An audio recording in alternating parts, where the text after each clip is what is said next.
first one right here is going to be, when you are shadowing, what are some tips that you have on when to like challenge, or when would you like know that you could kind of grab some pads or potentially like grab boost if you're low? What do you think about that? So I guess to break it down as far as getting boost, if you need the boost, usually you can shadow on one of the three boost lanes, being the two that are kind of curved inwards, and then the one straight one down the middle. Usually you should be able to pad on one of them if you need to. If you don't need to, then it might be better to stay off of them just to have a bit stronger of a position. Okay. I would say the easiest and just the most general thing is you don't want to give too much space, so be sure that you're shadowing to where they can't just flick it over you, and not so far where they just have so much time and can do whatever they want. And as far as like determining that, it just comes down to the speed of the play. It's more of a time thing than an actual physical distance. Okay, so like for example, if go ahead, sorry. I was just gonna say, and you just want to be sure. Another big thing I'll see is a lot of people will shadow into the last possible second, and then just try and like, okay, well they have to flick at this point, or else they're just driving it straight into the net. So they just kind of put themselves in a really awkward guessing game. So just challenging the ball as soon as you can. Definitely avoid shadowing if possible. And when I say that, obviously shadowing is a great thing that people need to learn, but there's a lead up to getting into a position where you have to shadow. Being the opponent has to catch the ball, get control of it, do whatever, and that's when you should be putting the most pressure on them. And even if you just want to fake challenge them at that point, that way it just delays them getting control farther. Like for example, let's say the ball's like falling down, and instead of like letting them catch it and then fake challenging and then shadowing, you act like you're going to challenge the ball when it's falling. Maybe just make them jump and hit an aerial, and then the ball is yours essentially. So Yeah, okay, so kind of pressuring them before they have a chance to really set anything up is when you think is the best like time to challenge. Because obviously there's only so much you can do with shadowing, Yeah. You can only defend so well when it comes to someone having complete control of the ball like that. So if you have to shadow, yes, there are better ways to do it, but the best thing is to just not let them get in that situation. All right, I'm just gonna go on to the next one here.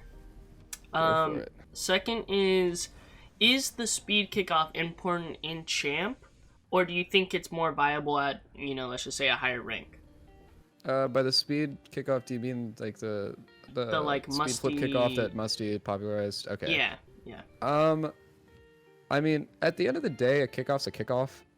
There's not just, unfortunately, a god kickoff that just beats every kickoff. There are kickoffs better than others, and my teammates will tell you that mine is admittedly not one of the better ones, but it is what it is. I've had the same kickoff since Plaid. I'll change it eventually. But, I mean, that goes to show. It's definitely good to incorporate just some sort of diagonal flip in all of your kickoffs, just getting to the ball at a decent speed. Is it absolutely crucial that you do a frame perfect speed flip and get to the ball as soon as possible? Not really. But there it goes without saying that you should have like a fundamentally solid kickoff that is, if you notice that you're just constantly losing your kickoff, you don't necessarily have to grind out practicing the speed flip kickoff, because I know it can be really awkward, especially for people in lower ranks where they can't just pick up on things as fast as, like, let's say all the GCs that just switch to the speed flip kickoff in like a day just because they have the ability to do that. Yeah. But just having a pretty solid diagonal flip kickoff just will do the trick. Okay. It's not so I really guess necessary to speed flip. like having, I guess, prioritize more just having your like focusing on a solid kickoff, not necessarily what just everybody's saying is the best kickoff. Right. I'm trying to learn that. What are some common mistakes you see people make from your time coaching? Like if there's just a couple that you see. I think I would say one of the biggest ones actually was something that my coach brought up to me back when I was like low GC, and it's something that ever since he told me that, I've seen most people I coach do it, is ball side rotation, which basically means anytime you're leaving the play, like let's say you're on offense and you go for a center, you rotate out on the side of the field that has the ball. And that is never, like almost never a good thing. the only time it's a good thing is if the ball is going across the field. So what you actually want to do at that point, if you're part of the play, you do whatever you do, and you're not a part of the play, you want to position yourself on the opposite side of the field as the ball. So basically just rotate laterally instead of just going straight back. Okay. The reason being is because a lot of the times your teammates will be trying to move up on that ball, and you'll drive right past them, and you can make them awkward in a bunch of different ways. Like they could think you're trying to turn on the ball really weird from the backside of it. They could have to avoid you in case you don't see them, and you might bump them, and then they have to dodge you before going for the ball. Yeah. It's just a very clear thing, and it kind of branches into the whole idea of just making your movements as obvious as possible to your teammates so they know your intentions at all times. Because if you're rotating really close to the ball, there are so many things you could technically do. And so there's just so much uncertainty there. But if you rotate away from the play, your teammates will see, okay, they're not involved anymore. They're going to go get boost or reposition or whatever they're going to do.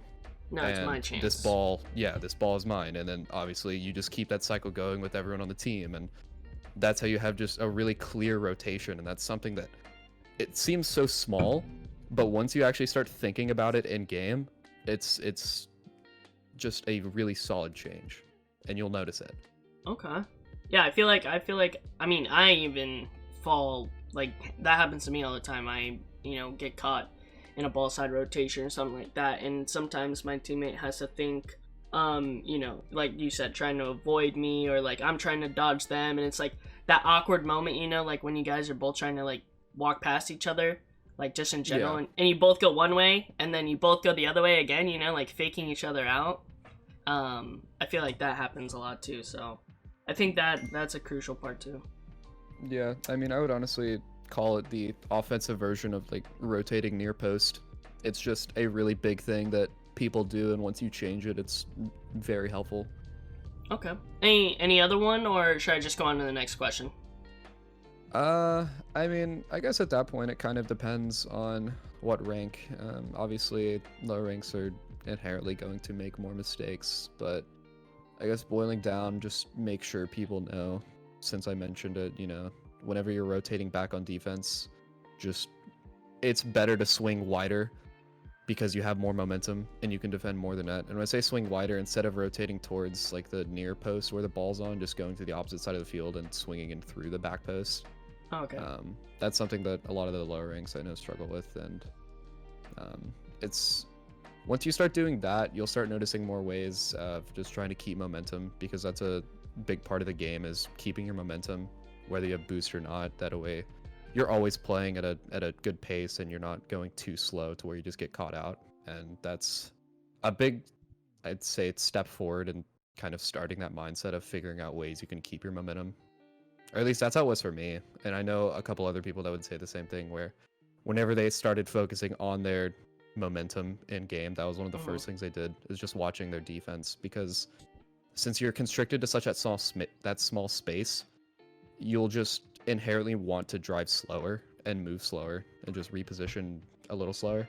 Gotcha. But that's actually the last thing you want to do. You want to be sure you're keeping up your pace as much as you can, and once you catch your defense up on momentum, then you'll be able to transition faster too, and then you'll find places in the midfield, and then you'll find place on offense. And I just feel like it's a good place to start as far as keeping momentum goes.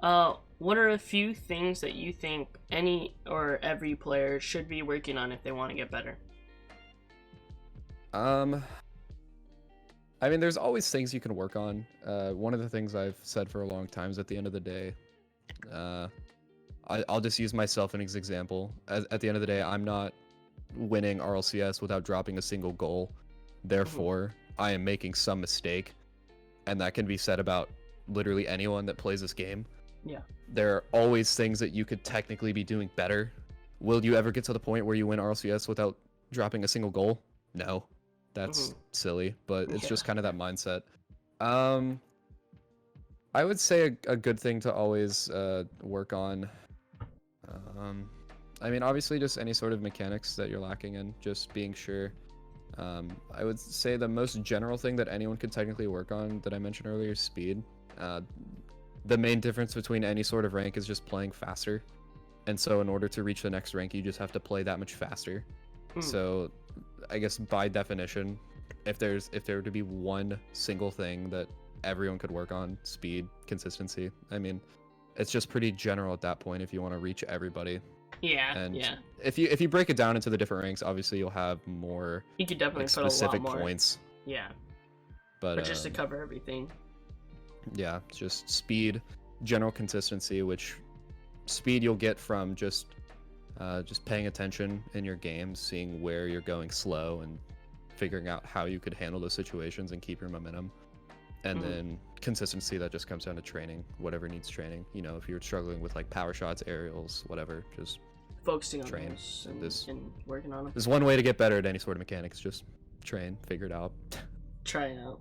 Gotcha. Okay, and then just the last question I have is, I know that you said that you have a YouTube channel. Like, where can people find you, or if they wanted to, you know, watch your YouTube videos, what's your channel, or is there anything else that you're uploading content-wise that people can watch? I would say the only thing that I'm somewhat active on right now is my Twitch, which is twitch.tv/J with 2 Ys _08. And then I'm working on my YouTube content, which is same name. So mainly Twitch right now, just because it's really easy for me to go live and stream like a scrim or a tournament or whatever. But I would like to branch out and do more creative YouTube content. The only issue is there's only so much you can do with Rocket League, and I think that's what a lot of content creators are reaching at this point. Yeah. Because I know there's been some bigger creators, like I think Sunless mentioned it in a video recently. It's like there's really nothing to do with this game. Yeah, like I feel like fun. everything's already also been covered, you know? Yeah, it's fun. We all love it, but there's only like you can only be so discoverable as a small content creator making content, because what you're uploading is just always going to be a worse version of what other people are uploading unless you can find something new, which is what I've been trying to do. And there aren't any videos like this one I'm making for Rocket League. I know there is for other games, but not Rocket League, so I don't know. I'll see how it goes. Yeah, it sounded really interesting. I'm definitely gonna have to check it out when it comes out. All right, I think that's all the questions I had.